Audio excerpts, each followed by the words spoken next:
What up, everyone? Let me put this in the Discord.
All right.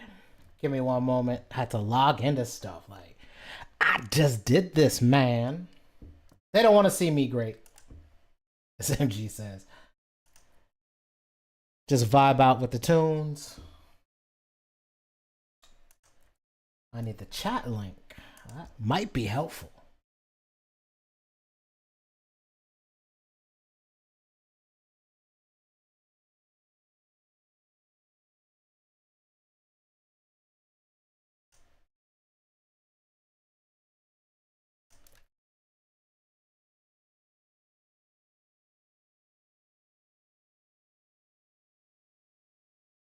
All right, let me open this up.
All right. Just give me one moment. Just getting everything set up.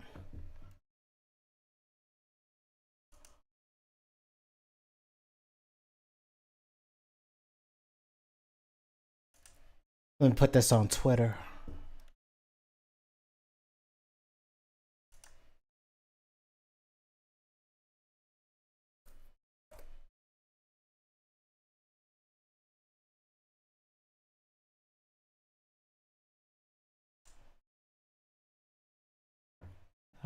That one.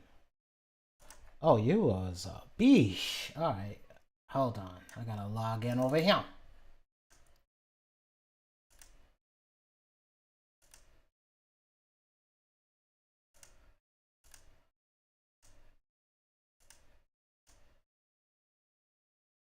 There we go.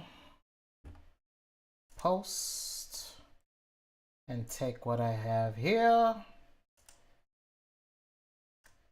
Copy. Escape. Paste.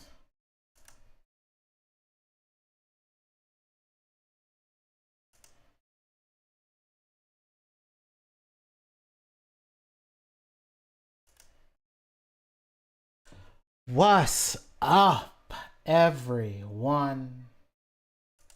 I had to get set up. I need to get set up. I impromptu decided I was gonna do a video today.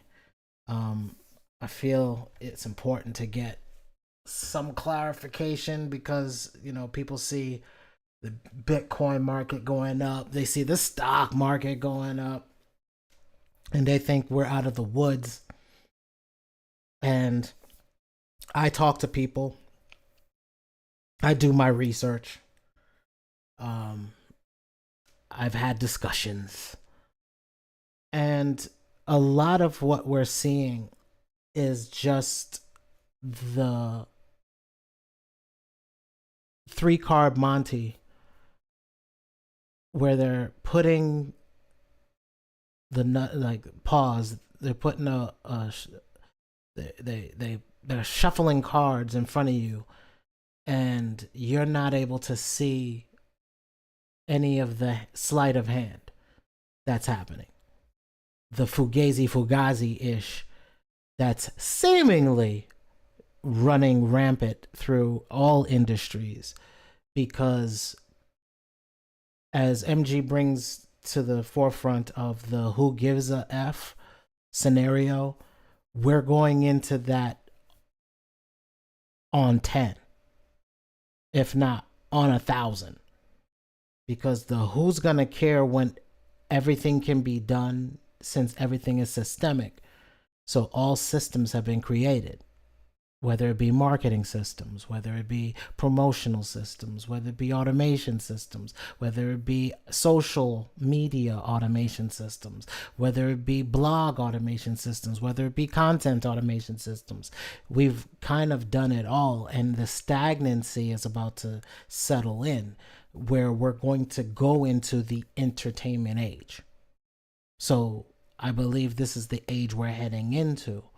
With that, the who cares is, what are you doing to help others get prepared and or get your own family prepared for what's about to happen, right? So let me get a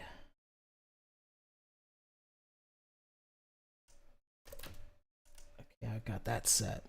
I'm gonna give people a few more moments to head on in, and then we're gonna get started.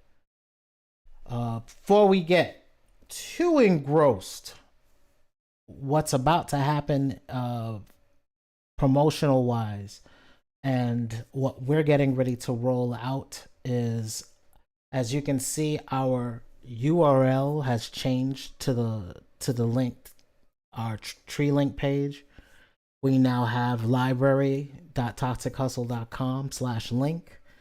This is the link where you can get to link up with all the other things that we are working on or that we're setting off. Part of what's about to happen is the automation blueprints. We've been beginning to work on make.com scripts that can help people promote their products and services and kind of get their visibility to their products, subscriptions, or services out to the general public. So what's important in this coming era, before we get into like crypto talk and tech talk and AI is destroying everything talk, before we get into any supposed doom and gloom, which is not doom and gloom, this is just a phase of what's about to happen. Before we get into that, we need to talk about the solutions. What is the solution to these problems? What's the solution to the lack of a job? Well, we were never supposed to be supported by one.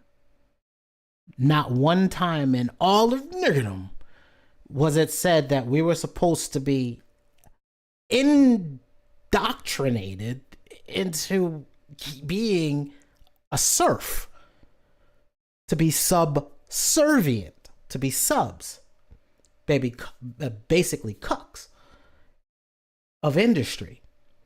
That's currently where we're sitting at. And what we're now realizing with this threat of automation and AI, fear, fear, fear. What we're learning is no, your hierarchy of talking down to because your management, well, if the software is usurping yo ass first, like, so before everything else, realize white collar jobs are the first on the chopping block this time. Yes, truck drivers are going to have a problem. Yes, forklift drivers are having a problem. Yes, stock people in a supermarket are not going to be necessary. Inventory is changing. How they inventory, robots being on the floor, all of these things. Manufacture of automobiles. Elon proved that shit, right? Manufacturer of automobiles destroyed. There's like, oh, we're not gonna have the big Ford. All of that ish is destroyed. Not yet, but it's on its way out.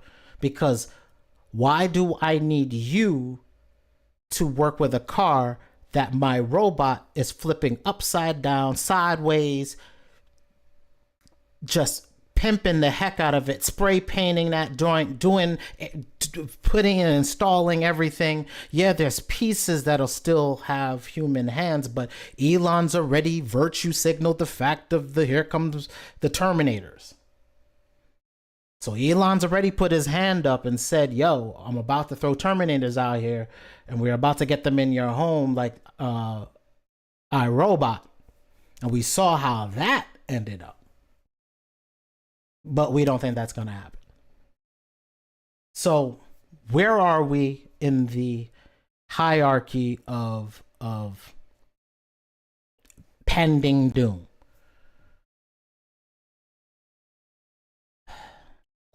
Jobs right now, and while everybody's been scared ishless because of Trump is getting back in the office, oh, the humanity. While everybody's flipping the fridge out on the orange man, the truth is people in Silicon Valley are freaking the fudge out. They are losing their ever-loving mind because unlike what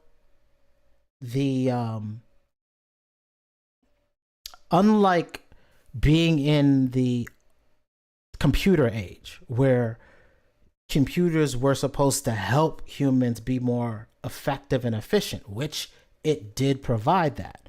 It provided that for quite some time. What we're now seeing is a whole different scenario. In fact, hold on.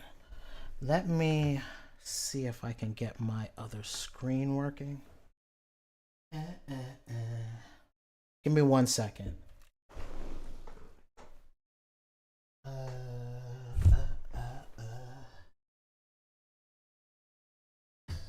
me throw this around. See if this will work. Give me un momento, por favore. Let me look for my plug. There's my plug down there. Ugh. And let me turn on my writing screen and see if this works. Give me 1 moment. Ha ha ha ha ha ha ha. There we go. All right. And let me do the slow down, move wire out of my way. Move wire. Thank you. Come again. All right. This. All right. Let's save that. Right. Wait for it to save. Okay. Yeah. Let's make a new file.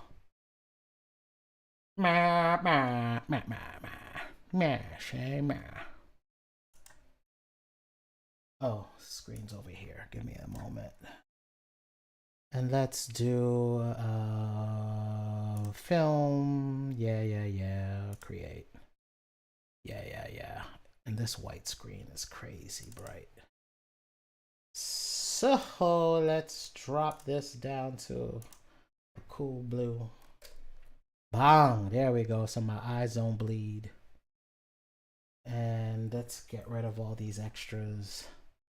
And let me get my brush, shrink down the damn ish, change this to a damn white, pull out my damn pen, and now I can actually write. Okay, and just pull back out this right here, the chat. All right, so let's look at tech.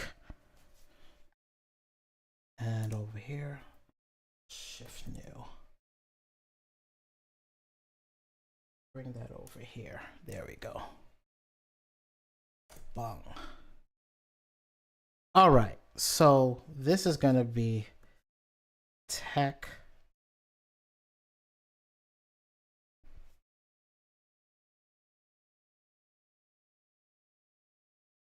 Why is this horrible? I ask you. Flow 100, smoothing 100, opacity 100, 100, 100.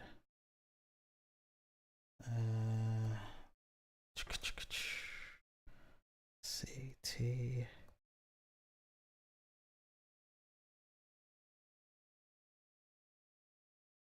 Tech.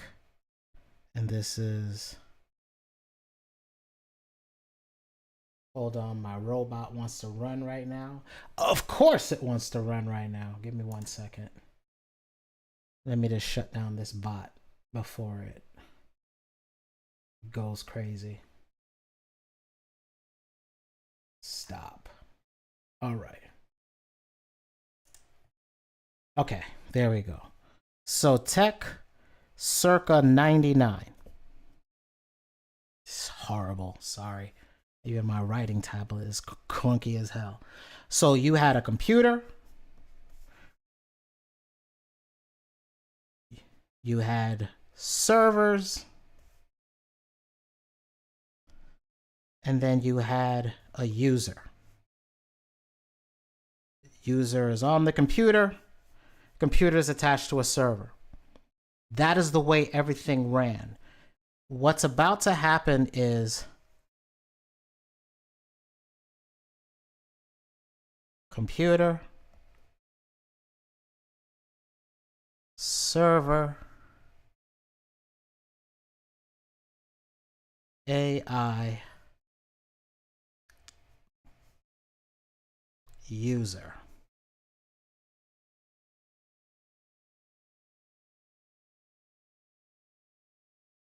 So what we're about to see is a user interacts with an AI, which is attached to a server and a computer farm, right? So this is going back and forth. It's the same thing. As computer is really the same, but where computational is happening, server is storage, right? That's serving files, being an email server. It's really storage. So storage, computational, computer, server.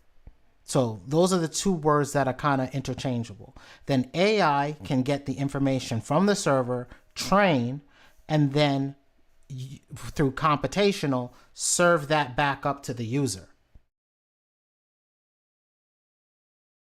What happens when AI is talking to AI?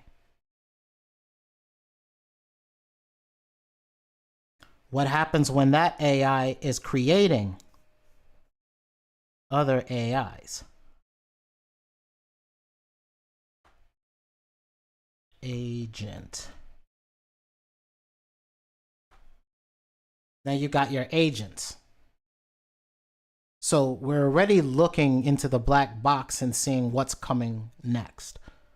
What is the next stage for this evolution? Why all tech, why most developers, programmers, people are in the technical field in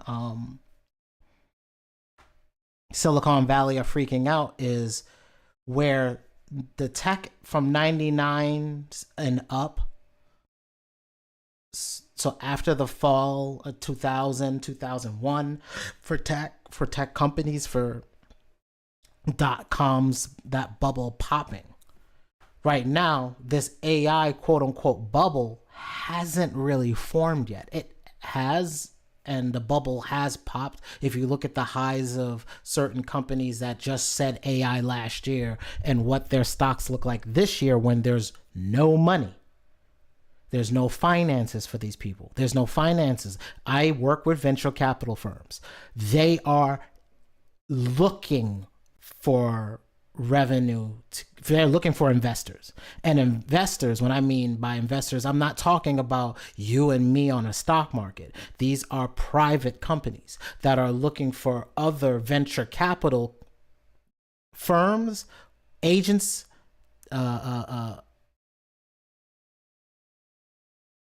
funds, to be able to give them liquidity so they can stay afloat for the next 3-4 years.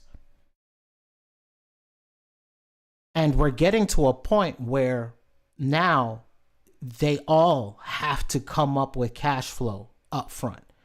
They now have to prove cash flow up front. It isn't like, oh, I'm going to take you at your word. You're going to be profitable in a few years because you said so, and we're going to believe you because you said so. No, but now they're like, look, most of my investments that I've left in the market have taken a 30 to 40% crapper. And that's not the highly speculative ones like you, private company, and wanting my money. You're more speculative than me being on the market, because I can throw my ish in a Vanguard World Fund, earn 8 to 10%, and just be chilling. I don't need to be stressed the hell out wondering whether or not I can get my money, because you're burning through cash flow and you don't have an expectation of profitability for another 3 to 4 years. You just had the biggest tech boom, freaking stock boom in 2021. We were all high on high, and you couldn't be profitable then. You're going to be profitable now as everybody's tightening their belts, while banks are tightening their belts.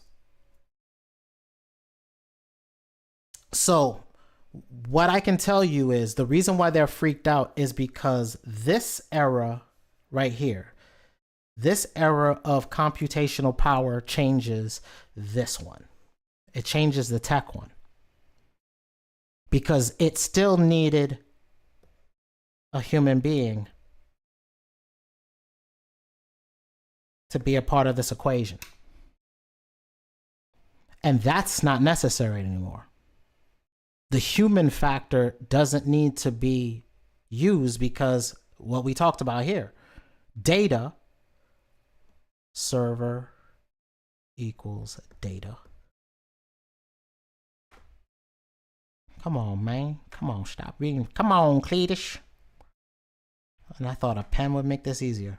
All right, so data, which is sitting on servers all over the web. So Wikipedia, Twitter, Reddit, YouTube, Google, the mining of websites, news sites, books, all of that is sitting on the server. And the computational was, let's train a model so now you can interact with the AI to be able to get all of this data up here. All of this. Now, I know a lot of people get it and they understand it, but they don't understand the ramifications of what's coming, why the who cares scenario is so important. The who's going to care is what user who's probably paying a subscription fee, again, sub, what user is paying a subscription fee gives a damn about the old world currency? Because it involved me going to a job to get fiat. Now, as I've been preparing everyone and telling everybody within a damn ear's distance, which is why my numbers are lower than everybody else's, because nobody wants to hear that this is not going to be easy. Nobody wants to hear that tons of more businesses are going to fail. Nobody wants to hear that in their failure is your serendipity. It means where you can actually step up to the forefront and take advantage of the whole that's about to happen. We're already seeing it. We're seeing it in the media industry. They want to go on strike. They jump off strike real fast. Why? Because somebody showed them AI doing their job and they freak the hell out.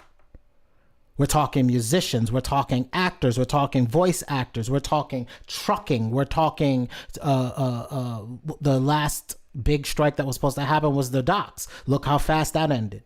And it only took one video from China showing in a completely automated dock. And that's what all of this was about. Nobody really looked at the dancing bear.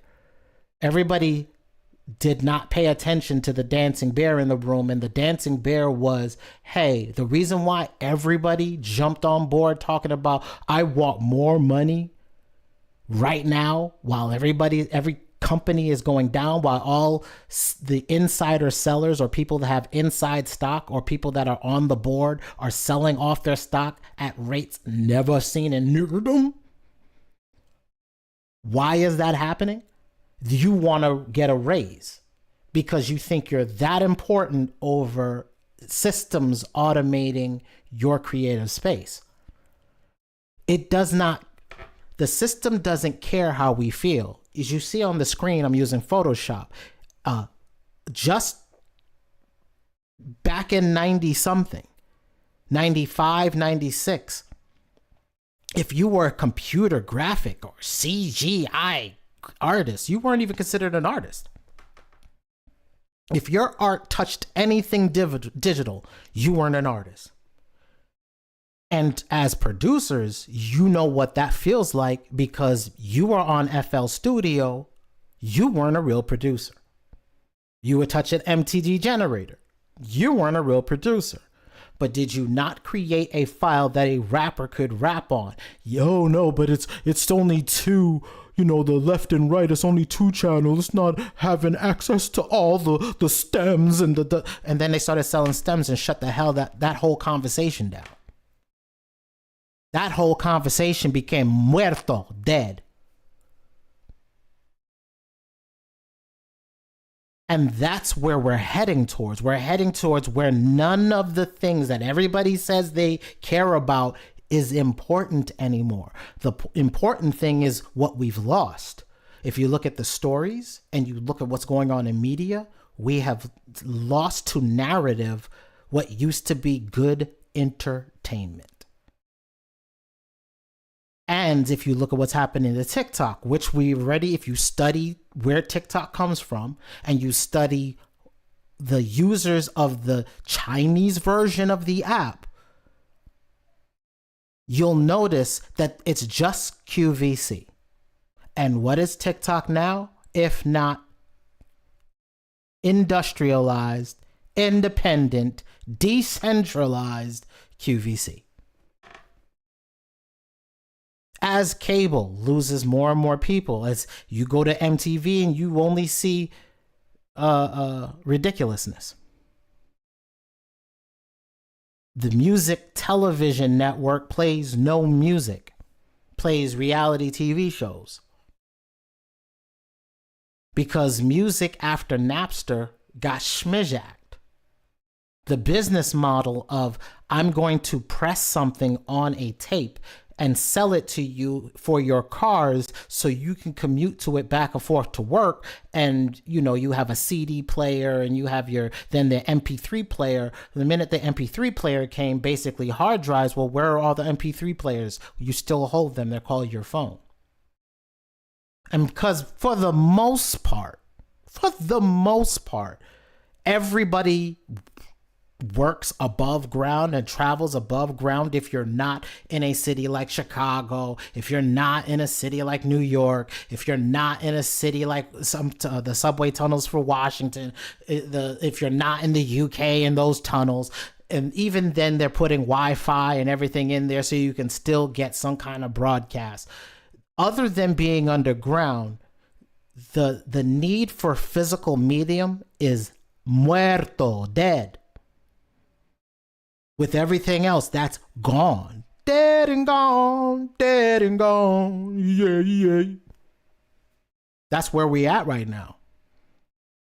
The old biz, that everything that we've seen, lived through, watched happen, none of that crap matters in this next age. And this will be the age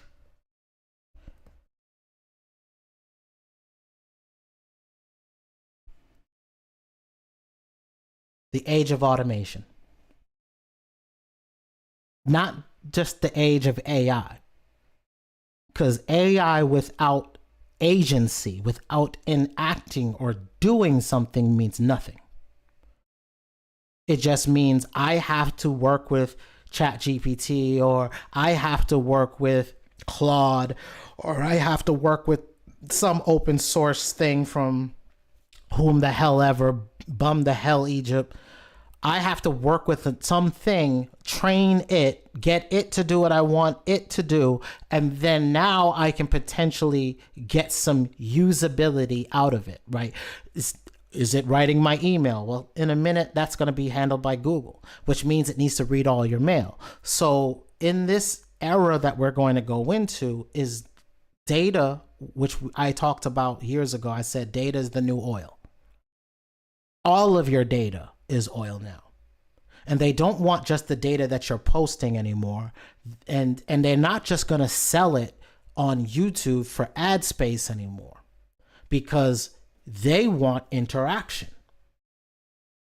They want your visibility, because YouTube is becoming a television network. Regardless how we feel about it. Netflix is HBO. We just saw that with a boxing match. Let's not miss the dancing bear. We just watched a boxing match on YouTube, Tyson. That's the shot across the bow of where we're at. We are in a space, we are in a zone, we are heading into a situation in which financially, these cable companies matter not. What's gonna matter is the streaming companies, the Hulu, the Netflix, the Tubi, the whatever social, Twitter potentially, TikTok for short form, and now beginning long form content. Even it's killing in the streaming wars. You get way more people that are actually that you'll gain attention from streaming on Twitter than you will in any other platform. One of the reasons why I stream there.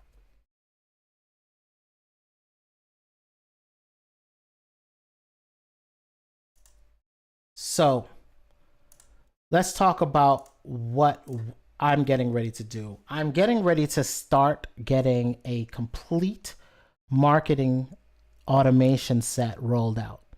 I'm doing it first with make.com. Then I will be rebuilding a brand new one with N8N. I just need N8N to work on a few other things and get some other modules placed in. I think a couple of them I may have to build myself. But the goal is to then begin to give you the blueprints that you can use to market your companies, to market your... You're right, Current. Physical media is nostalgic. And there's some money to be made in the physical medium, right? Because there's games that are going that is still wrapped up PlayStation 2 games. There's some PlayStation 3 games that, if they're still in packaging, can go for $200 to $400. That's where we are. You know, and then the big thing that I'm looking at, again, going back to here, is how do you take your companies and begin to get them visibility in an era where you need to be more consistently posting? This is the big thing that most companies are not seeing themselves as a media entity yet. So this opportunity is still early in the making. A lot of these people have become the influencer. Okay, so they became David Mays. Hi, David Mays here, selling you some and I'm on TikTok and da da da da da, and this is how good it is. So they're using the same pitches, the same hooks, all the same ish that we've seen from QVC and we've seen from these infomercials. Same game is going on, but that's what happens at 12 o'clock on cable, 1 o'clock on cable is all those infomercials. During the day, there was still content. The problem is now during the day, there's no content. These companies have no content. They have nothing to make a person inspired or not, but there's plenty of stories that are going on in the world right now. There's plenty of information that can be leveraged right now, but nobody is leveraging it. So one of the things that I've been looking at is making sure to be able to trade, but concentrating on what am I creating to be able to not only help my business, but to help my client's business. But what I've also been looking at is saying to myself, wait a minute, I know that we're going into an era where you're not going to walk in and get a job. I already know this. The same way I knew, okay, data entry was dead and I need to go into graphic design. Got into graphic design and I said, graphic design is dead. I'm going to go into web design. I was in web design and I'm like, the bank I'm working for, Citigroup private bank is getting ready they're going into content management systems. Let me look at content management systems. Got into content management systems. I went back to New York, started working for a company, Canon USA, working in their printing department. So the high yield print, the big large form factor printing machines, the ones that print posters and the ones that are used now that can facilitate doing the posters and the print on demand companies. All of those machines are now being leveraged by these print on demand houses. That's the company I work for. And while I was there, I was beginning to see the fall away of content management systems. And I was like, okay, maybe it's going to be UI, user interface, or UX, user experience. I thought that was going to potentially be the next thing. But I kept seeing automation usurping in things like Photoshop. Plugins used to be the majority of the necessary need in Photoshop, and Photoshop ate up all the plugin market and made it into features inside Photoshop.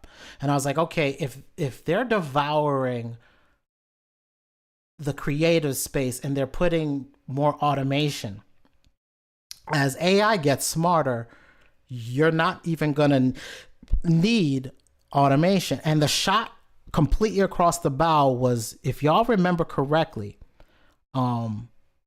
it was when Fast and the Furious and the dude passed, but in that car crash, I can't think of his name right now.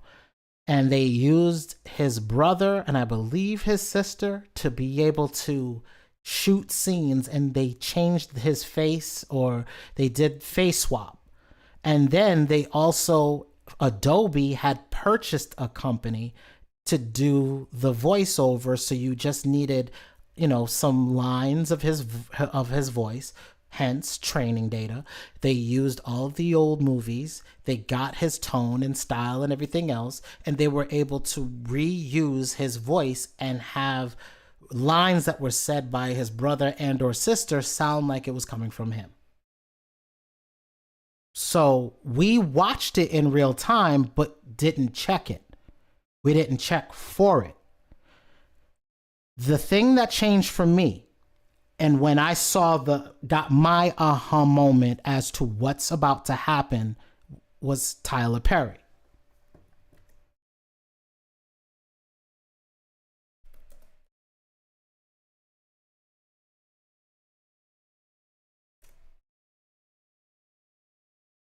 Tyler Perry, February 2024. This was my shot across the bow. This is when y'all saw me disappear out of the the Musical Geniuses Discord again.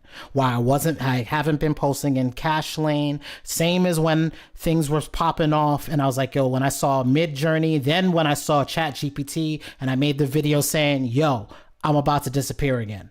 I'm about to disappear, period.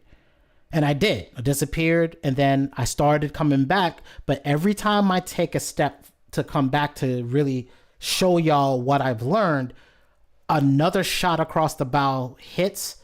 And it's like there's so many large scale weapons hitting old traditional industries that it looks like Swiss cheese now. Like their business models look like Swiss cheese. And you know what they say about blood in the water. So for me, I swim with sharks. Everybody in this Discord are sharks. We just have not had a feeding frenzy like this since MySpace. And if you were in that era and you saw everything that you were able to do, the freedom at which you were able to do it, it freaked. You really didn't understand it till it was gone. And then it's like, oh, the nostalgia is I want it back, but it could never come back. It's already been censored down enough that it can't come back. $800 million studio expansion, he shuts down. Now, let's not look at the headline. Let's look at the actions of what it means to have an $800 million studio. It meant he got a large property of land. And on that large property of land is where he was going to shoot all of his films. So he was going to need aircraft carrier, not aircraft carrier. He would need like the equivalency of where we store our planes. Hangars upon hangars of space size to put full digital studios together to shoot stuff, and he could get a good amount of stuff in there, right? But that's just the physical land. We're not talking about maintenance of the land, so the people that'll be hired to maintain it. We're not talking about maintenance of the buildings. We're not talking about maintenance of equipment. We're not talking about none of the maintenance as it takes to just maintain the $800 million expansion to the studio. What about where they would live? So if I want to hire all these people who are going to be shooting and building and creating my sets and doing the makeup and doing all these things, I would have to house them somewhere. Unbeknownst to most people, they don't even take that into consideration. They're not thinking that far. This man not only stopped doing his $800 million expansion, but he's no longer caring about all the apartments he already bought.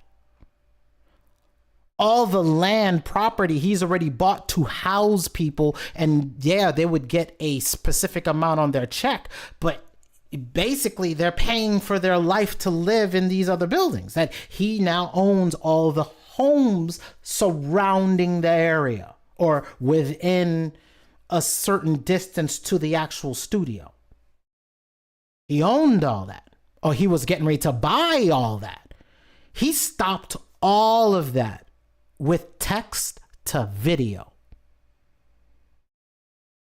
Something we haven't even seen out of OpenAI yet is Sora, but it doesn't freaking matter. Nobody cares because there's runway. Nobody cares because there's a plethora of other damn text to video, video to video, video to expression now. It's all being built out. But that, to me, before we knew any of this other stuff was coming, I already knew that somebody else was going to beat OpenAI to the punch. Because they were acting just like Yahoo with search before Google came in and kicked their ass. Taking their time, saying something was coming out only because of the threat of a competitor, and it's still not come out for 8 months. If you remember how bad Yahoo was, how bad Alta Vista was, Like all of these were these search engines. Google came in and did all the things they weren't willing to do. They were pirates. They were scraping the internet for free. Nobody thought that people are going to follow Google's lead and do the same thing with music, the same thing with video. And you give me not only open source training models, you give me open source white papers to study how you even got the training models built? Playoffs? Playoffs? We don't want to talk about playoffs? This is a wrap for these business and these owners of their companies who can't move fast enough, which is the problem with most corporate buildings. I tell my friends every time I've worked for a major Fortune 1,500 company, and even the ones I work with that are still on the fringes of being Fortune 2,000, 3,000, their entire business stratagem is 7 years behind. Means you as an individual person that's out here doing anything with AI right now, you are 5 to 7 years before all of your competitors. The only thing, or all of these major companies, the only thing that you don't have on your side is that the tech is still early and it's also late. What I mean by that is it's early. Most of these companies don't realize they need it, and they don't know what they need it for, and they can't validate the finance and the problem with the data as far as, hey, I don't want this one company getting any information about my company stored into its AI. So I'm waiting for some type of open source that I can control on my own servers that I gave to Amazon years ago. This is the gaffe of the BS that we're dealing with, a cycle of a dog chasing its own tail scenario. Right? The companies got rid of all their IT professionals, put all of their servers on Amazon, put it on freaking Bluehost, put it on all these other HostGator, all these hosting companies. They can have my data, they can have my website, they can have my servers, especially in regards to Amazon or Google Cloud, or they can have all of this. But Lord forbid OpenAI gets it. Oh, if they get it, I can't. All right, so that's the same people that were like, why am I going to have email? I don't see a purpose with email.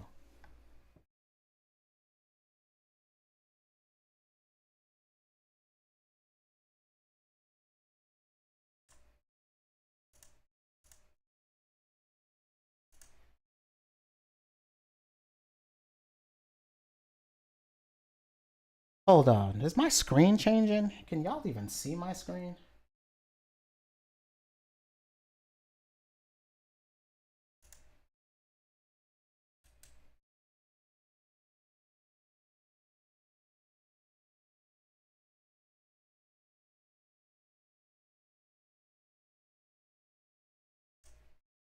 Why is my screen not showing you?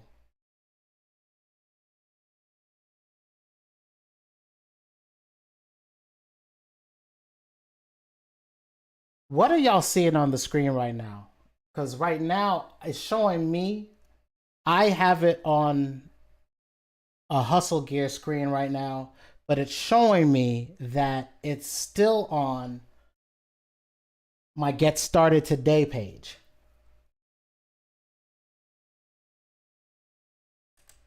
And I'm not sure why that's the case.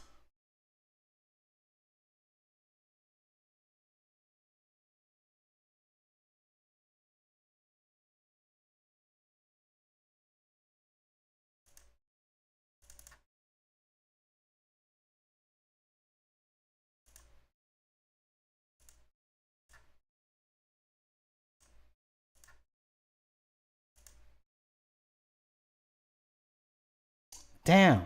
So y'all didn't see nothing. I'm telling you, OBS is getting annoying. Because this is the screen I was talking about Tekken 99 and talking about where AI, AGI, and everything else is going. So y'all haven't been able to see nothing. One of the reasons I don't miss using OBS.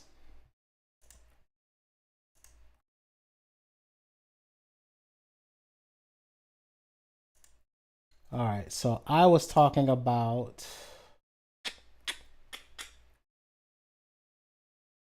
close this. That's not the Elon Musk one.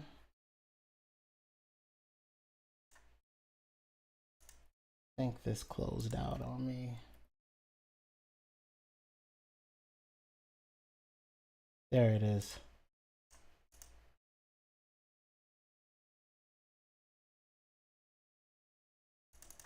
Here. So this is what I was talking about with him no longer expanding his $800 million studio. So with him not doing that, with he's not expanding into real estate. He's not doing none of that. With him not expanding to real estate, that means he's not expecting any more jobs to come into the field. So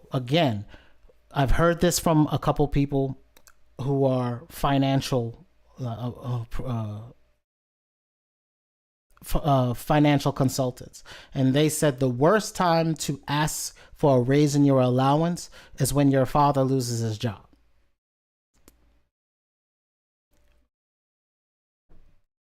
When we're dealing with a scenario where a computer, data, AI, talking to other agents or creating and spinning up agents on their own just to feed a user subscriber in this age of autonomy, in this age of automation, we're dealing with, as soon as AI becomes more open source, and as soon as they can run it on their laptops and desktops for a short amount of time, they're going to try to bring IT back in-house.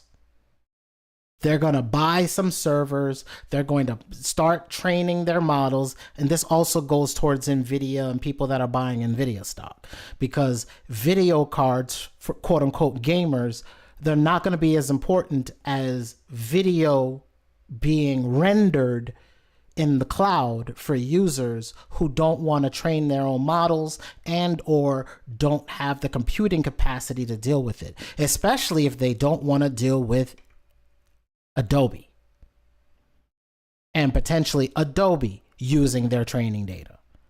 So we're going into a data war where everybody wants to keep all of their data to themselves, and they don't want some other third party to have said data. Now they realize, wait a minute, I've been using this thing called kerosene. If you go in the past and you look up how Rockefeller got paid,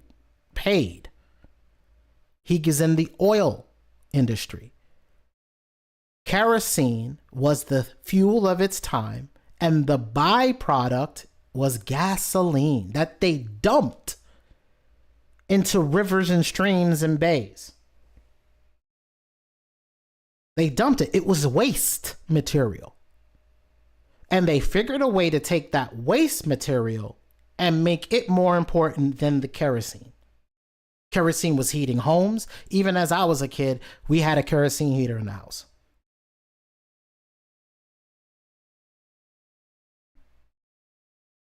That went away.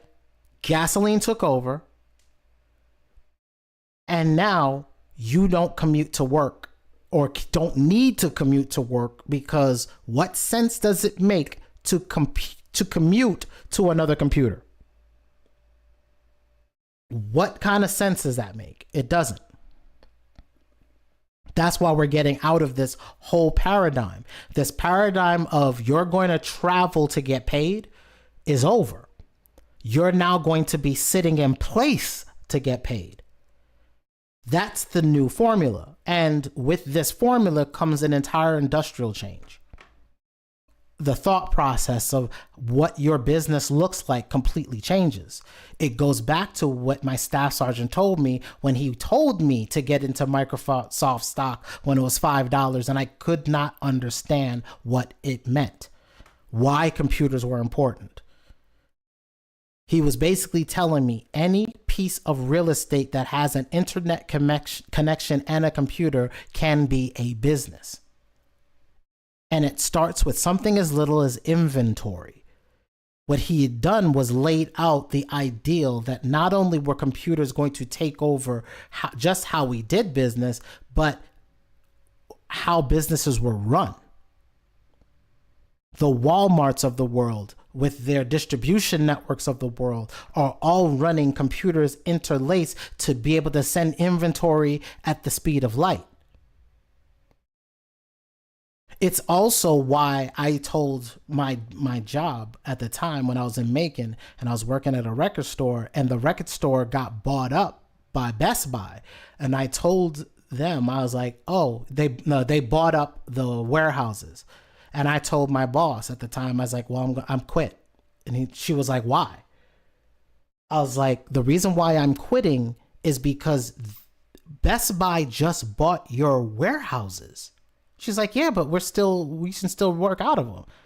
I was like, so a competitor comes to your docks, takes over the entire dock, and says, we're still going to keep your business as is, even though we've taken over the entire dock. Do you see how that doesn't even make sense? If we're in a world where it's quote unquote dog eat dog, and a business does a hostile takeover, these are the words of war, or phrases of war, or prepositions of war. You're not taking that preposition seriously. You're saying that because their lawyers said that they can control your ports, it's gonna be okay. I left. 1 year later, they shut down because their ports were closed off to them. They were no longer getting the hottest equipment. They were getting the most cheap used shit. They were no longer, music was dead, so they couldn't even use tapes and CDs because it was going into DVDs. But at the same time, all at once, we were going into video, i.e. YouTube. Netflix was just testing, blockbusters were falling out. Netflix was just testing beginning the fact of doing something digital, but Netflix had already been mailing DVDs back and forth to the home, so that cut out Blockbuster, and it stopped you putting $1 on an early release to be able to buy that early release with $1, so that you would buy a piece of paper for $1 to be able to get your hands on a new DVD when it came into the store. That all died. That all went muerto, gone. So the business model that they're now on is somebody is quote unquote smarter than you, went to some college, and just because of that, they were able to be in a position above you, and their knowledge put them in that quote unquote position. But what happens when their knowledge is not important, because their knowledge of whatever they studied for the last 4 years before they came out of school was already obsolete? What happens then? Ask the next graduating class of next year. Ask them. Ask the graduating class of this year. Ask the graduating class, their instructors, ask them how their students have performed over the last 2 years in anything dealing with STEM. Science, technology, something in math.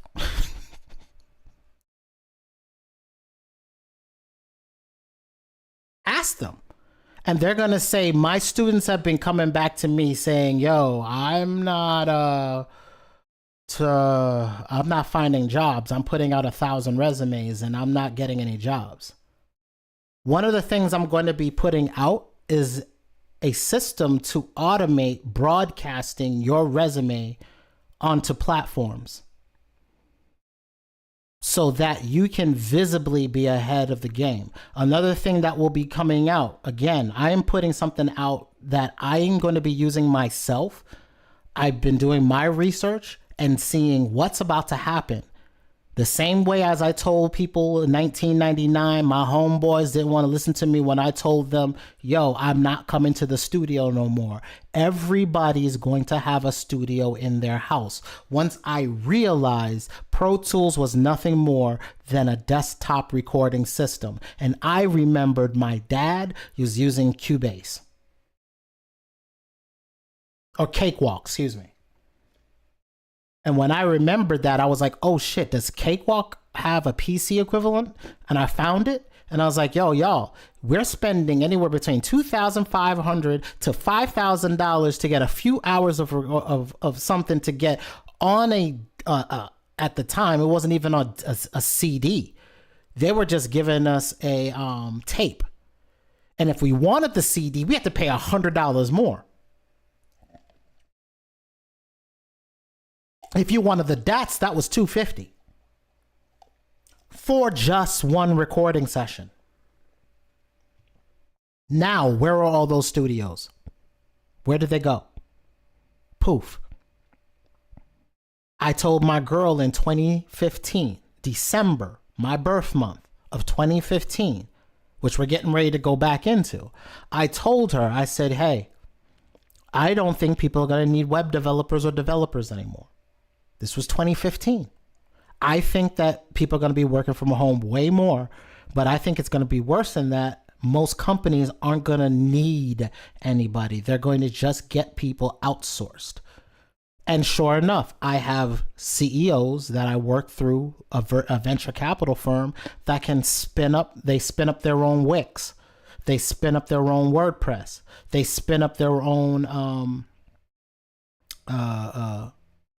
straight up HTML server, and they just put their stuff together, put it out themselves, get a template, throw that up, and even now they're using things like a ChatGPT locally to be able to get their content written to fill out their site.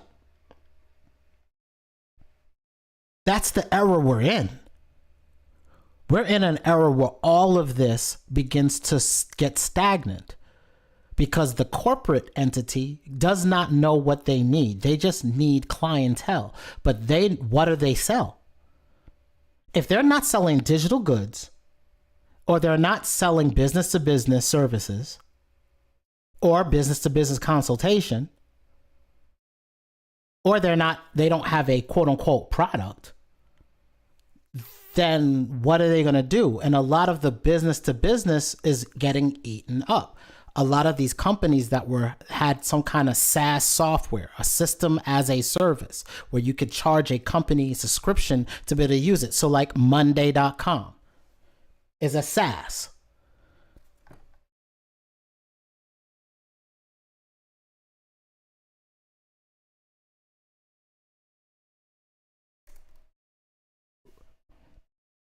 This is a SaaS. Airtable is a SaaS. And I'm using Airtable as an example because this is project management, and you can build your own project management inside any of these systems. So what happens when your project manager gets hooked into an AI that's managing everything that's going on these micro servers? What happens when you hook a Discord up?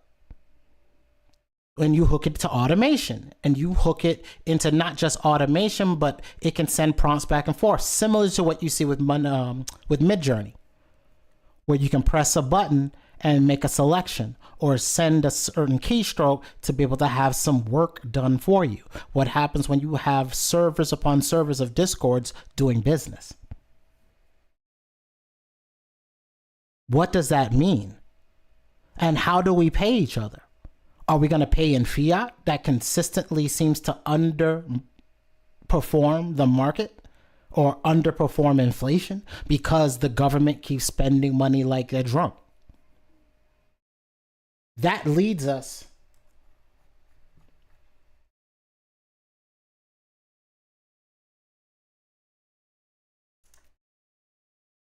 into our crypto conversation when I talk about automation. Now, y'all know I've been running this robot. And now a thing that I've been doing is when the market trashed, like got real trashy, I had most of these were still doing this range where they fell out of range. Like this one's out of range now, but it was like in range for a second. You can see all these days that it's been out of range. I didn't touch it. I left it alone because I didn't want to keep trading in and out. And at the time, I'm like, you know what? It'll come back up. I'm not going to focus on this. It's no different than me buying something. It drops down. But rather than having these intermediate trades in and out, it's just me holding and waiting anyway. So I was like, it's still a buy and hold scenario. I just needed to get back into range. And since I know within a few months that when I stopped really watching it and I could focus on what's going on with creating a product and what do people actually need and what can I actually do to create my own products and sell my own products and do my own thing outside of the community and outside of saying, hey, y'all, buy my ish. I'm like, hey, let me just go be an independent person, go out here, just work and do my own thing, find my value outside of the tribe, and then come back and say, here's what I'm doing, here's how it's going, and here's where I'm scaling out, and this is where I'm going to be 2025. Because what I wanted to do is prepare. Typically, I do it in December. I think about it through November. I start doing it in December, and that way I'm a month ahead of everybody by the time they start doing their New Year's resolutions in January. I'm already doing it in December. I'm jumpstart. So, as you can see, the bot, even in this down market, for all the ones that we have watched, I think the last one we traded was changed up was these here. And you can see 3 months, 3 months and 30 days, 3 months and 30 days, 3 months and 30 days, 3 months and 25 days. So you can see these are the last ones I touched. Pause. And even then you can see they've done pretty well. They're doing 0 point something a day on an average, which don't seem like much. But again, I'm not touching this. You can see I'm not touching this. And we hit this sitting sideways. That's what this bot is for. It's not for spiking and running. It's for, hey, I'm going to play this in a gap, pause. And then I'm going to sit sideways and make money all through this entire thing. Through this entire range, I'm just going to keep making money. And you can see it did $61. The bot's profit, $61 off of $180 profit. I mean, $180 investment, current value invested. So I think we started it at like 120 something or something like that. Whatever it was, but it's done $61. It was like $100 or something. So basically 0.28% daily in 3 months. A 33.97% profitability off an asset that's just sitting in pocket doing what it do. That's what nobody gets. What my trading strategy with crypto is not, hey, let me get some shitcoin that I think is going to do 10,000%. Oh, gonna be big money. No whammy, stop. Ah, whammy. No, I'm going to take the top 15, throw them on a bot, only sit a couple $100 in there, let it float, and keep moving, because my concentration is, hey, if I can get more money, I can create more bots. I only want to take a small position. I will say this to y'all over and over and over again. Crypto is not your big money. You're not investing in crypto to be rich. I know a lot of people tell you to do that. I'm not telling you to do that. I'm saying that this whole range, including Bitcoin, is completely speculative. It should be treated as a speculative asset, and you should have no more than 2 to 5% of your entire net worth in it. Period, point blank, no more to say. Now, if your play money is coming in here, now it's where can I get more money outside of the money I got to pay bills with, outside the money I'm putting in any investments that are earning, that are more safe and secure, or putting it into some retirement fund that may collapse on itself, or putting it into my own businesses or my own products and marketing, advertising, and building my brand. Maybe I'll do that first, which is what I've been doing. Building my brands, the Toxic Hustle brands, getting them into anime, getting them seen on in TikTok as an anime play. Beginning now the process of how I automate that, because I've been doing it manually myself, editing my videos manually, and I'm gonna create templates to make that easier for me.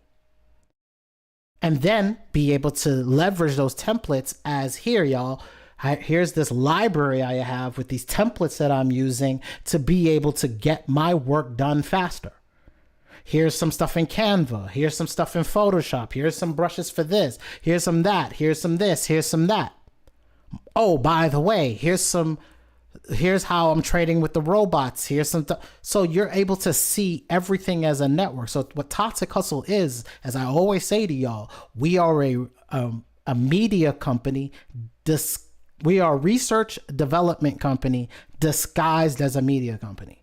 So that the end all be all is, hey, if we are the future of media, not just me, but everybody on the planet has to be their own media person, because at some form of time, if you don't have a job and you're deciding that you're going to take your skills and bring them and need to promote your skills, whether it be your music, your beats, your art, your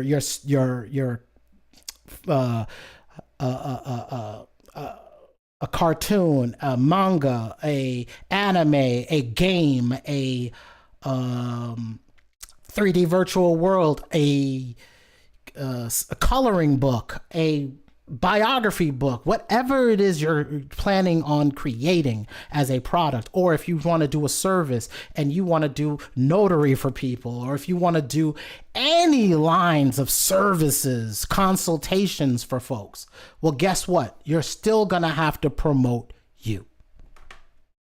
And you're still going to have the problem of, can I do this myself, or do I have to take on staff?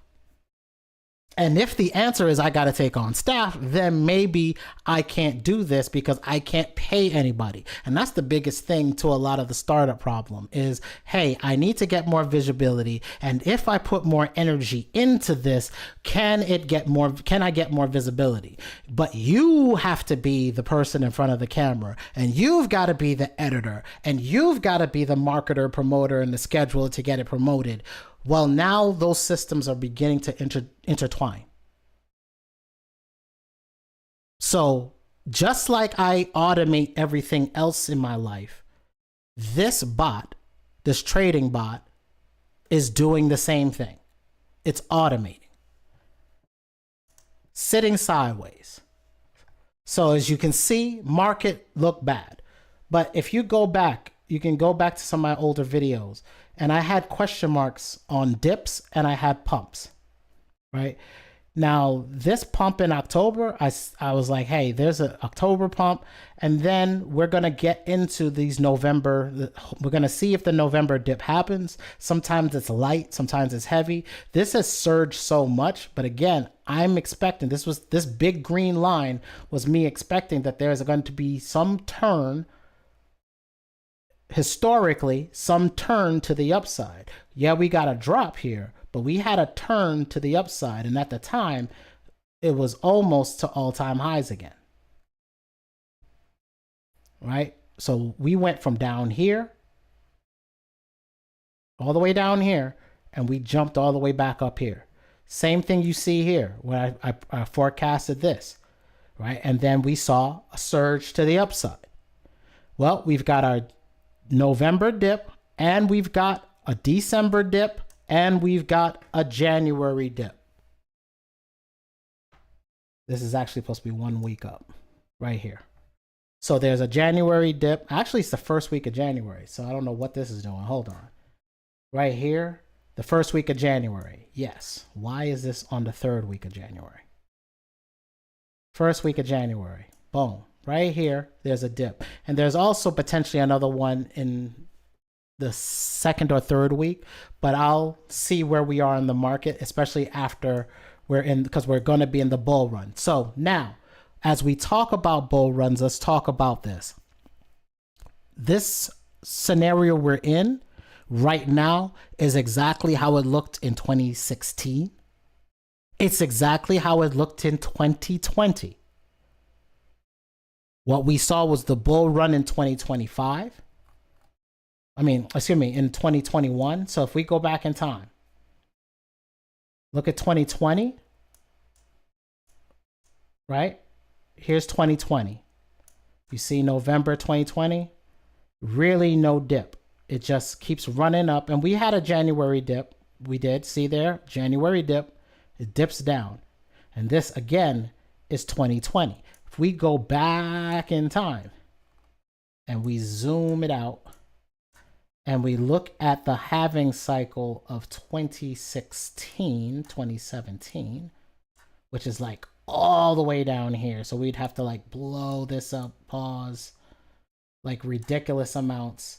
But you'll see if we zoom in, it's really hard to see, pause. What date is this? 2016. So right around here, you had your dip. And then you saw 2016, 2017. See, 2017, 2017, 2017. And then July, dip. Still 2017, 2017, 2017, 2017. We're still going higher and higher. And then right in December is the peak, 2017. Then you begin to see the crash. That's the crypto winter. 2018, all the way through July. So that's when I told y'all last time, hey, watch out. Bitcoin don't care. Bitcoin season, the seasons of Bitcoin don't care about nothing. They don't care how we feel. If you think of it like a tech investment cycle, we've been investing in this very speculative tech off of the premise that decentralization is coming. But we're not really seeing true decentralization, right? And that leads me to, things like Elon and everything, thinking that Elon is Superman. But not remembering that Elon, though he believes he controls the development of Dogecoin to a point, doesn't mean that anything is going to come out of it in the near future. I'll say that again. Just because Sir Elon, the god Elon, is part of Trump's team and he's out there, he's gonna do great things. Look, he's been around Doge since the last cycle. He pumped it on Saturday Night Live, and then it crashed right after Saturday Night Live. It basically had reached its peak because of that, and it's been falling off ever since. Now, does it mean that it's going to disappear? No, it is a meme coin. It was always a meme coin. Everybody knows it's a meme coin. It has no real world usability. It's not going to be used to do any generation of AI. And that is where I want you to look about what's coming in this next cycle. We're at a point, banks have already invested into Bitcoin and Ethereum ETFs. So they're basically saying the store of value, Bitcoin, the technology of the ledger does matter because there's no double spends. So the fact that we can send money across waters and not have to deal with, shipping and piracy and none of that stuff, the only thing we got to worry about is whether or not we put the right address in. Then you look at Ethereum. Ethereum was supposed to be the world computer, right? And you can write a script, sit it on a blockchain, give it some funds, and it should run in its perpetuity, or at least until the funds run out. Or if it's smart contract, and then it's able to work a set of pre-configured things, it should be able to take money. And it should be then able to facilitate something. That's where you see the DAOs. I mean, not the DAOs, the dApps, the decentralized applications that do that. And then you see the DEXs, the decentralized exchange, right? So like Coinbase is an exchange. They have decentralized exchange, and you can buy more speculative coins off a decentralized exchange than you can at a regular one. So you got to look at all of the tech and ask yourself a fundamental question. What does it do, or what does it solve? If it's solving a problem, again, all crypto to me, and I've been talking about crypto since 2017.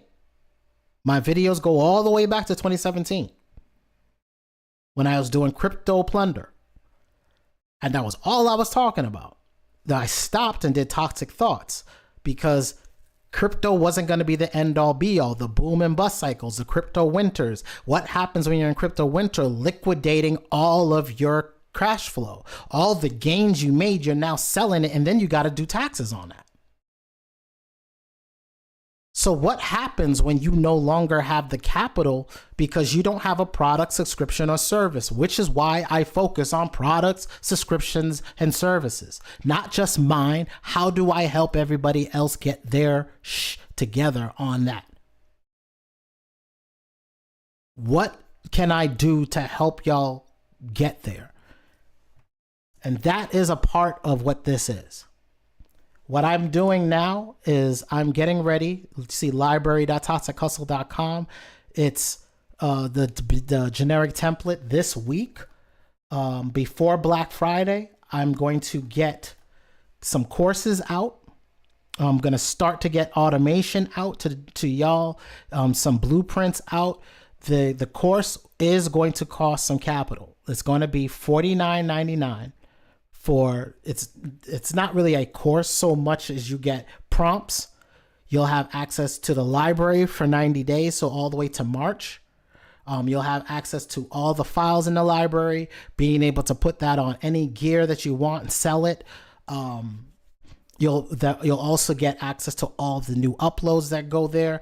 But unlike people that just pay the purchase to the library, you'll also get access to blueprints for AI, blueprints for training your own AI assistants, automation that you can use to be able to use it and post to social media on a more consistent basis. Workflows. This is the main thing that I've been working on, is how do I optimize my workflow to be able to get products and or videos out to people in a more substantial manner. What are the tools that I'm using? So this way you're not buying, I'm not going to be changing up tools every 5 to 6 minutes. Right? So the tools that I use, and I'm not using all Adobe products. The only Adobe product I'm using right now, there's only 2. I'm only using Illustrator and Photoshop. Everything else I've canceled. And I want to get that down pause even further. But I'm not ready to give up Photoshop because that's my lifeblood. I have a loyalty to Photoshop because it got me my first major job.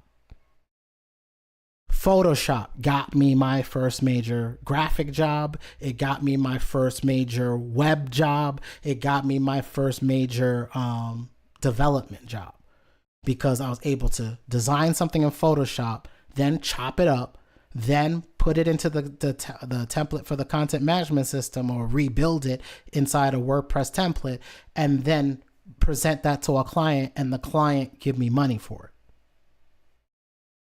See, those were the workflows that I could say, hey, y'all, these are the things you can do. When I was on MySpace and I was telling my friends, hey, you can create MySpace layouts, charge people $25. There's plenty of rappers out there that want to have their music visible. You can go in there and take care of that for them. Boom. Same thing is happening now. How many artists need somebody to manage their social media profile, but they can't pay you $1,000, $2,000? Well, what if you could take on 100 clients or 1,000 clients at $25? What if you were able to take on, even if it's at $50, because you have to pay for the automation software to take on and onboard them, or you have to pay for them to have their own automation system? That's going to be the next phase, where we're going to use things like make.com. I'll be getting you blueprints for make.com. I'm just right now figuring out the whole Printify thing, because every product has a bunch of variants. So it's finding the right product, and what we're choosing are products that are high in cotton, low in polyester. So that's gonna stop us from being able to do a lot of the things that we want to do with all over print. And all over print is dope, but it's 80% polyester or 60% polyester. And there's people who are phasing polyester out of their wardrobe. So rather than keep taking that on, I'm going to move and position the company to be able to leverage the high cotton count and what people are looking for healthy clothing, just like they're looking at healthier foods. People are reading labels now. Whether it be food, milk, canned goods, whatever, they're looking to reduce the amount of chemicals they're ingesting or wearing. And this takes advantage of that as a stratagem, as a business marketable asset. And I'm testing that and putting that in there, so that not only am I doing that, and if you want other kind of gear, we'll be able to put it up in variants. But it'll be $49.99. You'll get access to the blueprints. It's going to come out Black Friday. So I'm preparing everybody now. I'm going to start releasing content to that regard. It's going to be pre-recorded stuff, because I want to get people to see the need for this. This is more free form and me just discussing problems. Especially, I told MG today, I was like, I hit him up. I was like, yo, what do you think people need to hear? And he was like, yo, everybody on my side is cool. It's just now everybody's jumping back on Doge. And I'm like, yo, Doge is cool, but inevitably, if it does not have any feasibility, and I hold this to Bitcoin as well. I hold it to Ethereum as well. These are expensive databases. And if I can buy a database on Amazon for $5, hook an app to it, create a subscription or service product based off of that, then what am I going to use crypto for? The internet is already decentralized. That's what TCP is. Your IP address is decentralized. You can spin up IP addresses. You can buy IP ranges. So you can do you can create your own internet. Hell, there's a dark web where you can use Onion and you can create. So there is already a decentralized internet. Crypto is not solving decentralized internet. It's just solving for transaction across border. It's just cross-border protocol. It's saying, hey, I can send money to somebody in Germany and no middleman can right now stop that from happening. It also means I can lose my money without having some type of third party that could go get it back for me, like a credit card. Like I can call my credit card company and say, hey, somebody took X amount of money out of my wallet or out of my account. And they can go do an investigation and go give me that quote unquote credit back.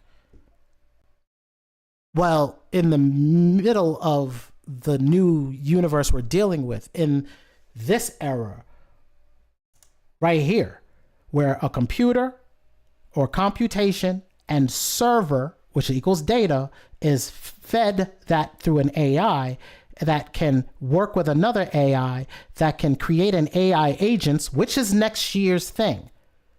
You're already hearing the agent talk, which is where now agents, AI agents, will go out there and act like a persona and do something. So I can say, hey, I want to get a story about dot, dot, dot, dot, dot. Okay, this AI here creates an agent that says you are a screenwriter. And then you're going to feed it to another agent that says, hey, you are the proofreader. And then you're another agent that you are the market researcher that's going to look at this initial story that comes from this AI, see if it's marketable, who's in the field with it, what are things that are missing, do some market research, come back and say, here's a better story that aligns with your story. And then the publisher's like, okay, the proofreader's reading everything, fixes those things. And now you have, as a user, a physical product, a digital product you can now sell. What up, Rakim? Peace. So this is the next phase of the business model. The next phase of the business model is saying, yo, everybody is going to be a media entity. You're not going to be a media personality. No, you need to focus on how you're going to be a media distributor. And the way I figured it out was this way. Saying, hey, I'm going to create these scripts for myself, Hustle Gear, and my print on demand catalog. And I'm going to be able to create these scripts. And once I get these scripts rolling, I pass them off. I hand them to y'all as blueprints. You may not need all the same ones because I'm going to have just social media marketing ones that handles being able to post to TikTok. That's a workflow that actually has a membership on top of it, right? It's not just here because TikTok in Make does not post directly to TikTok. It just does the audience and the advertising side of things.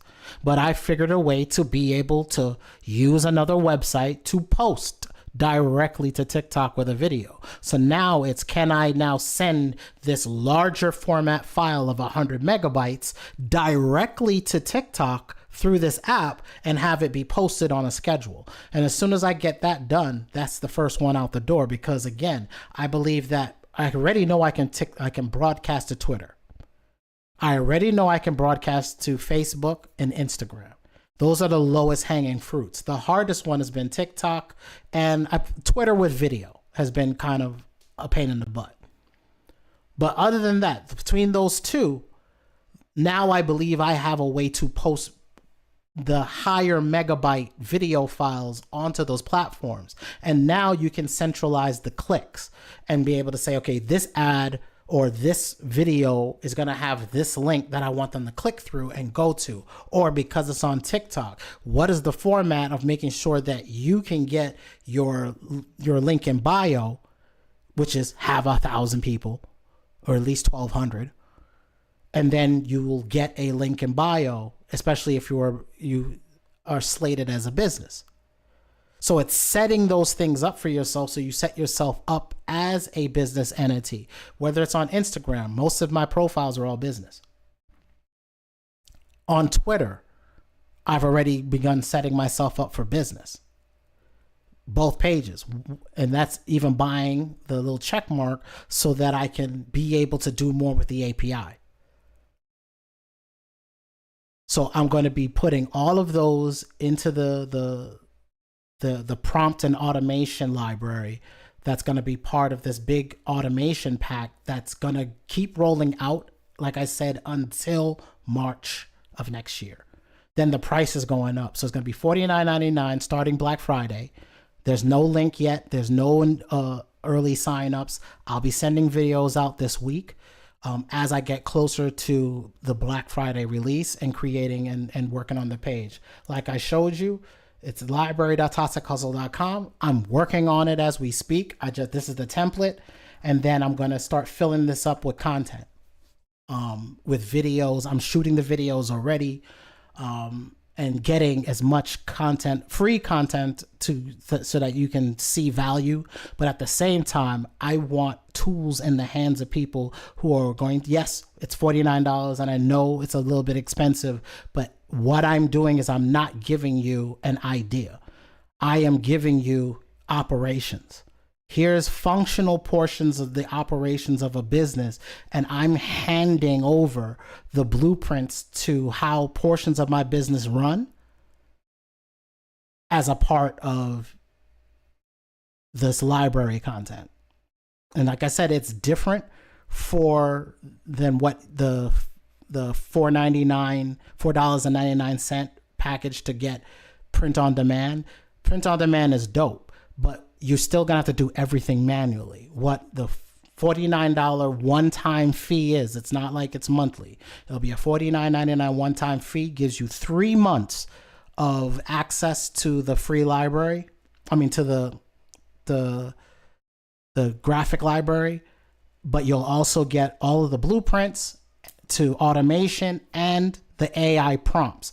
Like, there's going to be tons of AI prompts because it's not just video that's going to change. So it's prompts to be able to use in these video platforms to get certain things done. It's how you can get music videos done, how you can get and create beat videos from Midjourney prompts or from ChatGPT prompts.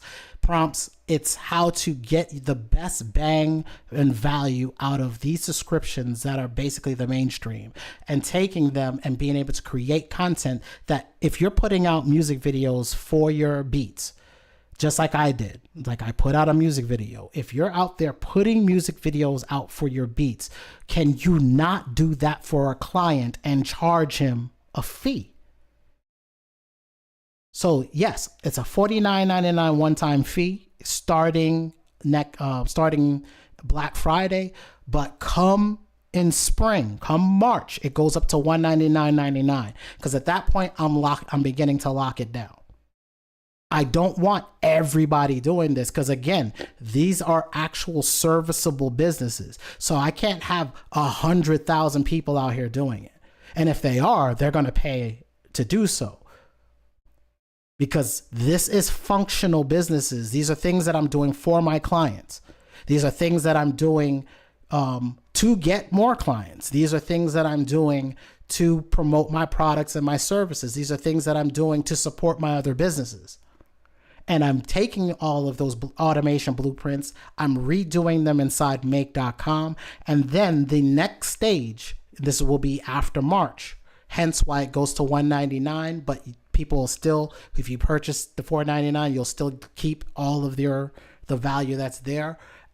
After March, I'm going to begin doing the N8N version of this. So I want where you can get on make.com, you can start with a decent sized account for like $18, and you're not paying for servers, you're not doing all this other stuff, and you're getting comfortable with automation and seeing the benefits of automation in your business. The next phase is with N8N is same as having a website back in the day and then going to WordPress. It's being able to say, hey, I now am going to buy a server because I want to lower my cost of my automation that I'm spending maybe hundreds of dollars on automations now because I've expanded my business or my clientele. And because I want to take on more clients, well, maybe now I need to have my own server, run my own cloud instance of N8N, or run my own server instance of N8N and be able to do automations that way. That'll be phase one is make.com. Phase two will be the cloud version of N8N. Phase three will be installing and having your own server for N8N. And this way, now you become your own automation product. You become the make.com for your clients. And you can set that up for your clients as a service. So again, you can get thousands of dollars from clients setting up automation servers for them. That's what's going to be big. That's the next phase, is you are going in there setting up automations. But before we can get there, and the lesson I learned this year, so from February on, where I was telling my venture capital clients, when I'm telling my like at the time, my current clients as to why I wasn't doing certain work for them, like a bunch of web work all the time for them, why I was phasing away from it and had to cut some of my clientele out, was because they were not positioning themselves for automation because A, either they didn't believe in it, or B, they thought it was a scam. Like the way, not even like, okay, AI and automation might be beneficial to me. It's like, no, all of that is a bubble. It's going to blow up. Okay. You sound just like the people that said the internet was a scam and was used for hackers and stealing money from people. Because some dude from Nigeria said he was a prince and needed to open a bank account to give you money. That's not what this is. This is not the same. This is a transition from people doing work to systems doing work, and they called it and they coined it the Internet of Things, IoT. So if there's going to be an Internet of Things doing business with other things, there needs to be a monetary system that these things do business with that don't rely on bank accounts to work. Do you now see why I do this with a trading bot? I don't know who's going to win, but I want to begin to build up liquidity in the finance of things.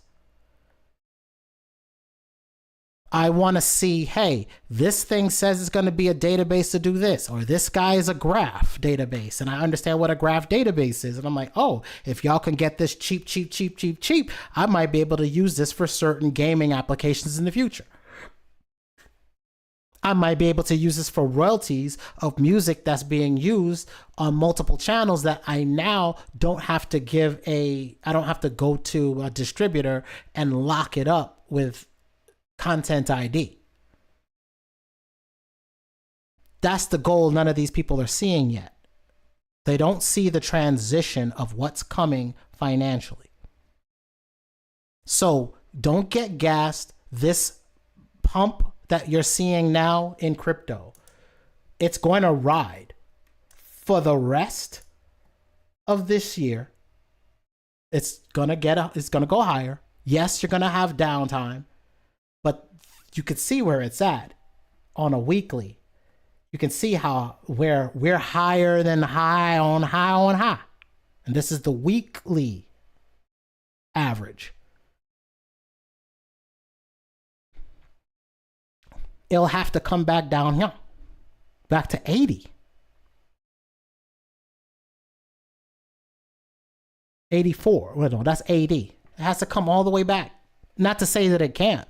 But this now becomes another bounce point. And I'll be drawing new lines. And I'll be adjusting my arrows to go higher.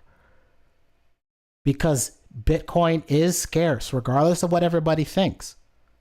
And ETFs have bought into it. So as they put this into retirement funds, yes, red day.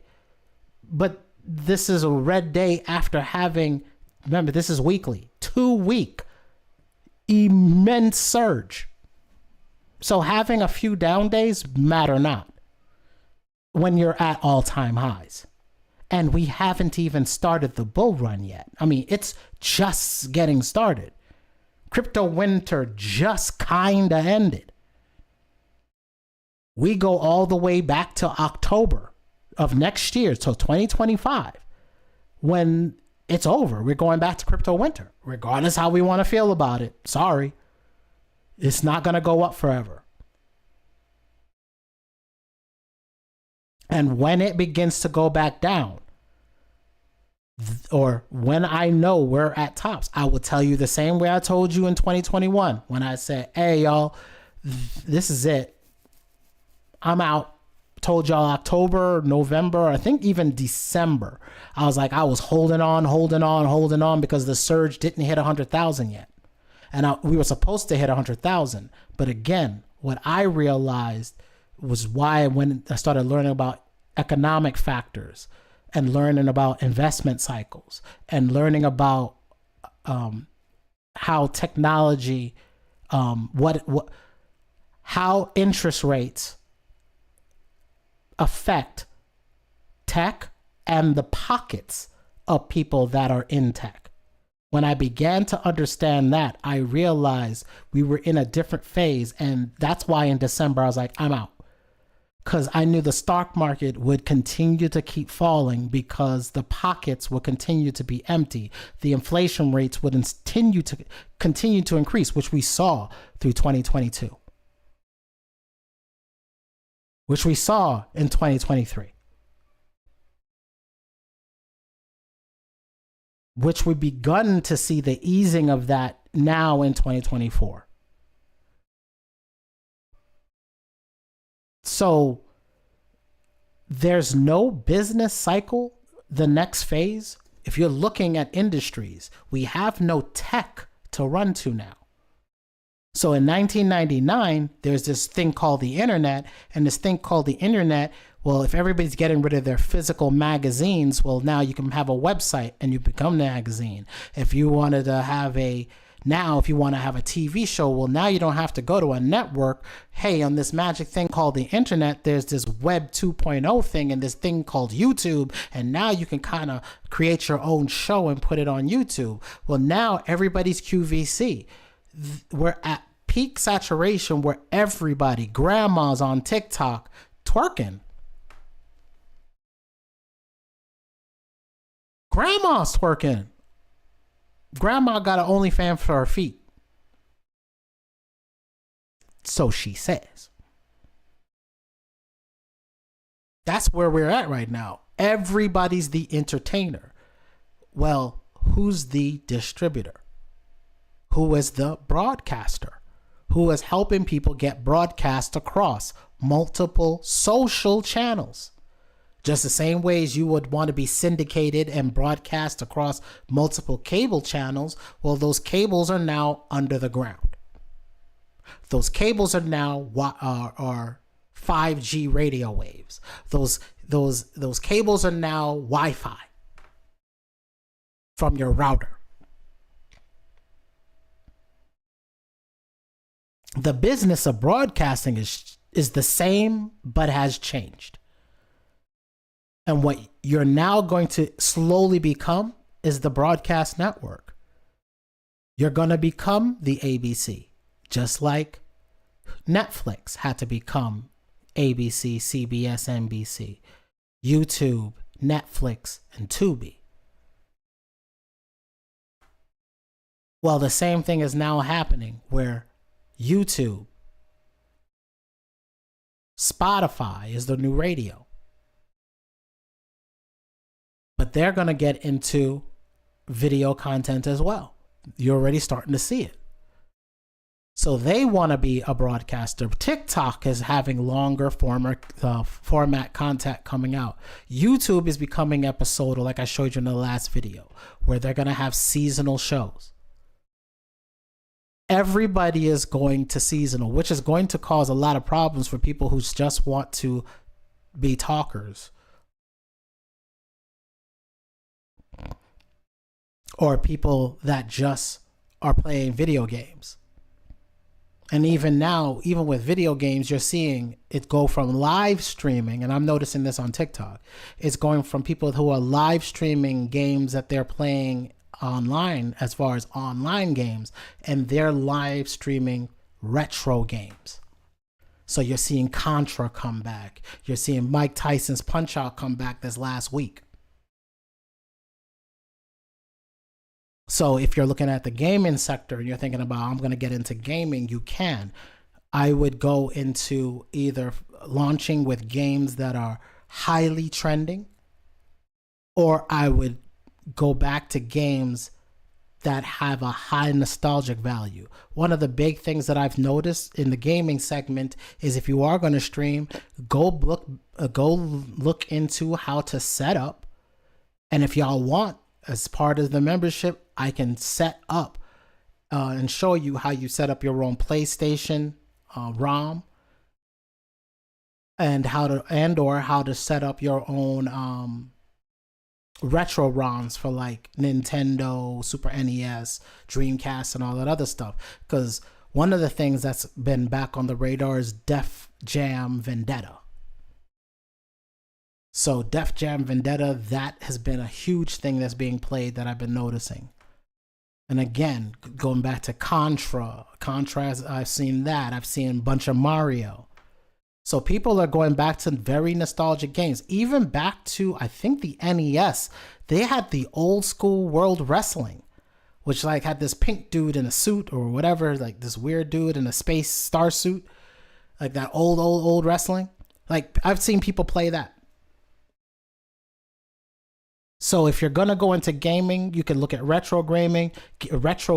Make sure if you are gonna do retro gaming, change the make sure you create an account specifically for retro gaming, and make sure that your themes, your descriptions, your hashtags, don't oversaturate your hashtags, especially on TikTok. Another thing is, and this is becoming a standard, and this is due to, like I said, my research over the last few months, especially the last week, things I've noticed. How my numbers spiked to about 1,000 and have dropped. Let me pull up my TikTok so I can actually show you.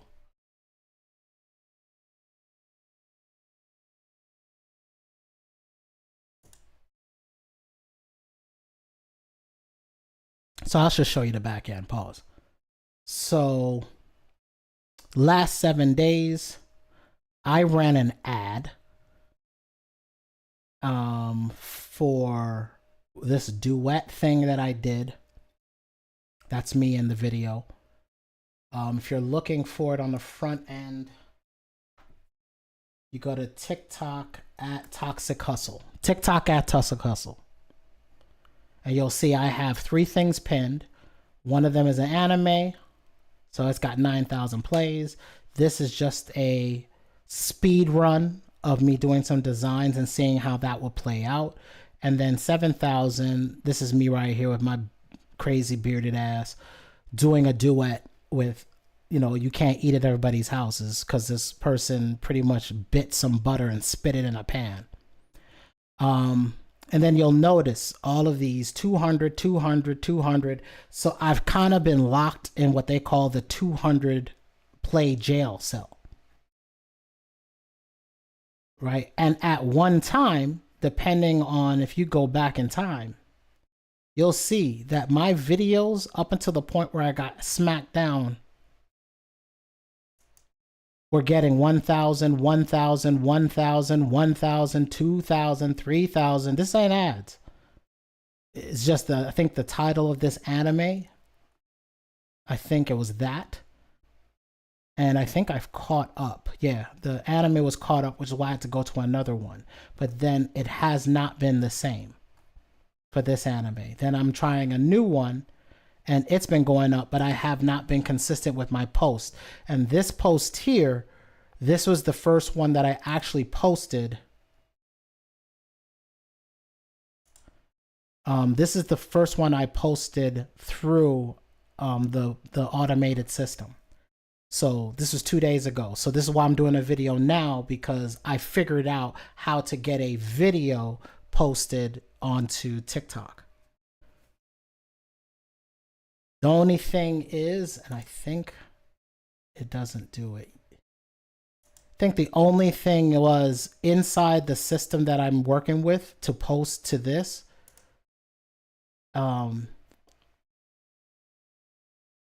You have to change your screen cap, the screen that you're using there, my thumbnail. So you'll see, are you okay?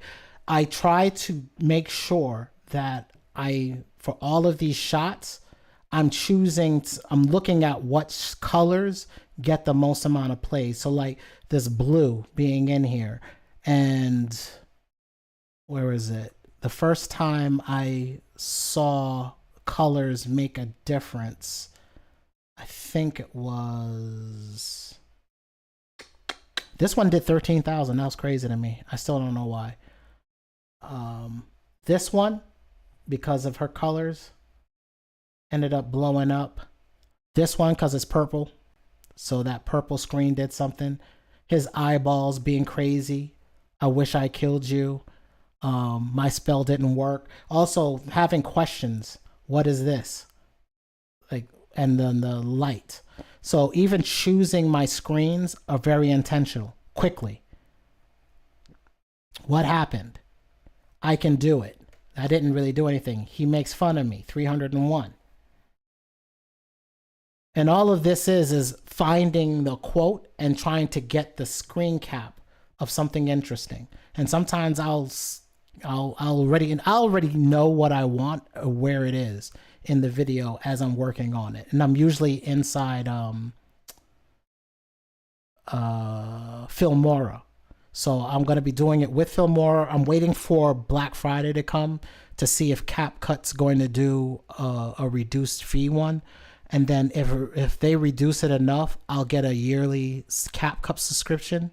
And then I'll create some templates that'll work in Filmora and CapCut. So part of what I'm going to be working on is being able to give you workflows that allow you to get these types of videos where the text is moving and even edited shots and even some more tweaked out versions, slow down tweaks, all that stuff, and kind of use my animation skills that I've used in Premiere and used in After Effects and kind of take some of those ideas and kind of bring them back and allow everybody who's inside the library to get access to being able to offload this work. Like the biggest thing is that your media just needs to be entertaining.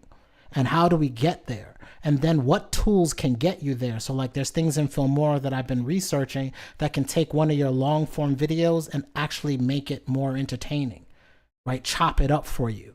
And then it's putting the right music, and I show how to find the right tracks and then how to slow those down. And this way you're not hit with a bunch of copyrights up front.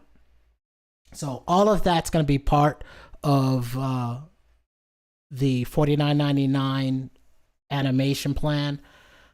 Animation and prompts. You're going to get hundreds, if not thousands of prompts for imagery, for how to do video. I think video is going to come after Black Friday because I want to concentrate on getting the image prompts. So this way you can make your own images. I'll show you what tools. It's going to be how to install your own tools so you're not just running Midjourney. So if you have a computer that can pretty much install, and I'll get the minimum requirements for you, but if you have a computer that has an NVIDIA card and you can run certain models and you have enough video RAM, I can guarantee you can install some software that can give Midjourney not a run for its money, but you can get by without Midjourney and paying $30-something a month. So even with the cost of paying a one-time $49.99 to get access to this system, you will continue to get updates for just that $49.99. The only thing that'll be a monthly subscription after your 3 months will be the library itself. So as we build out the library for imagery, all of the image library, that's the only thing, because we're going to be continually working on that, adding to it. And then, like I said, the prompts and everything else, you get that with. You'll just get that. We want you to have that, and that we don't want to tie that behind a subscription, because these are tools that we're working with, and if you already paid for it once, we're not going to have you pay for it again. But the library will be expanding. The graphic library will be expanding. We'll also be putting video chops in there, so there'll also be a video library. So you can use our stock video and be able to put that inside for certain things. And we're coming up with a tool to be able to take your shirts and designs and potentially put them onto an avatar and have that avatar do some type of motion. So we're trying to work that in to the entire system. We'll see if it can be if it can be part of the plan, or because of the expense that it needs to be another subscription. But we wanted to be cheaper than anything that you would have to pay out there. But of course, if you're running like a crap load of renders, we've got to figure that out. Hence why I'm looking at cryptocurrencies that do rendering, like Render, and seeing, hey, if I buy into this company now, will that give me credits to be able to pass that value on to others by being able to render their projects and give them something back in return so that they can sell more or do more. So that's going to be the pretty much the video for today, y'all.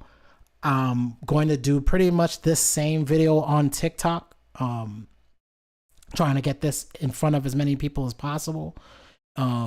If you want to see the lives, make sure you check out our lives here.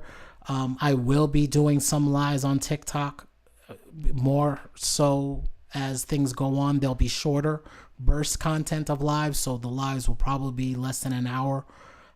Really channeling and critiquing how I deliver the message to that audience. Because again, it's not just trying to sell to tribe. My goal is, how do I show value for what we're offloading to people, and what do they need?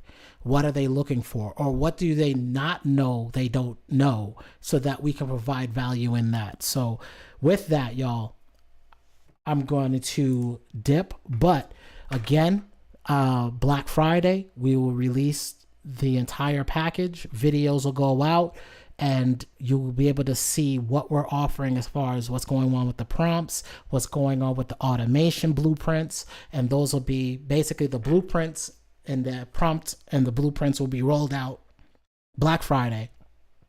And then I'm going to have a live on Sunday. So December 1st. I'll do a live in which I'll show pretty much the backside pause or back end pause of the system, what you see, what you get, and how you utilize it, how you install. All that stuff's gonna be part of the major live. But I also have short burst chops of just getting set up, getting things rolling, and how you can start using it to benefit your not only just for yourself, getting yourself out there, but you can use this for, again, putting out resumes. You can use this to promoting yourself. You can use this for promoting your subscriptions or services, your consultations. You can promote